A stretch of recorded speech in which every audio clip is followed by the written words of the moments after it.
ചരക്ക് നീക്കം ഇവിടുന്ന് കുറച്ച് കുറഞ്ഞു വിചാരിച്ചോ. അപ്പുറം ഈ മൈസൂർ ഡിവിഷൻ എന്ന് പറഞ്ഞാൽ അമേരിക്കേൻ്റെ ഭാഗമൊന്നുമല്ലല്ലോ, ഇന്ത്യൻ റെയിൽവേൻ്റെ ഭാഗമല്ലേ. ഇപ്പോൾ ഇവിടെ നഷ്ടപ്പെട്ടാൽ അപ്പുറത്ത് കൂടും. നമ്മുടെ ഇതൊക്കെ ഇന്ത്യൻ റെയിൽവേയുടെ വരുമാനമാണ്.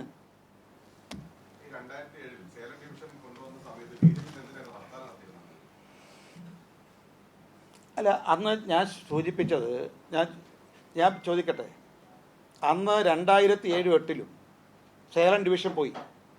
ഞങ്ങൾ ഹർത്താൽ നടത്തി, അങ്ങനെയില്ല.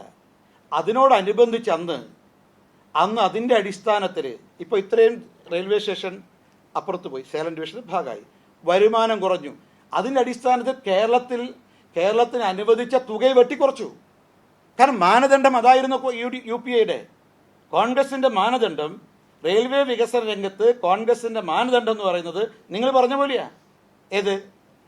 അത് വരുമാനത്തിൻ്റെ അടിസ്ഥാനത്തിൽ. ഇന്ന് അതല്ല. ഓരോ ഡിവിഷനിലും എന്താണോ ആവശ്യമുള്ളത് അത് അനുവദിക്കുക. ഓരോ സംസ്ഥാനത്ത് എന്താണോ യാത്രക്കാർക്ക് ആവശ്യം, വികസന രംഗത്ത് എന്താണോ ആവശ്യം, അത് അനുവദിക്കുക എന്നുള്ളതാണ്. അവിടെ വികസനത്തിൻ്റെ കൺസെപ്റ്റ് കോൺഗ്രസിൽ നിന്ന് CPM വ്യത്യസ്തമാണ്, BJPയുടേത്, നരേന്ദ്രമോദിയുടേത്.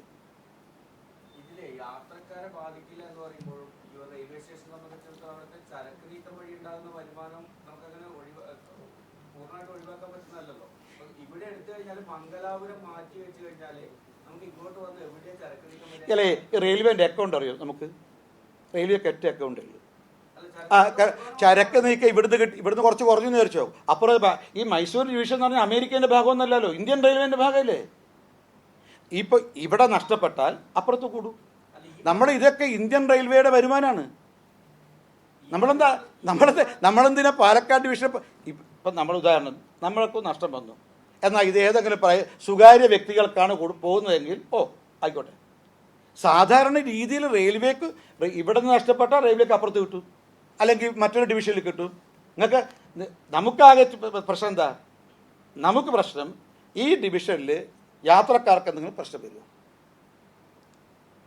യാത്രാ സൗകര്യങ്ങൾ കുറയുമോ, ഇന്ന് അനുഭവിക്കുന്ന എന്തെങ്കിലും ആനുകൂല്യങ്ങൾ നിഷേധിക്കപ്പെടുമോ?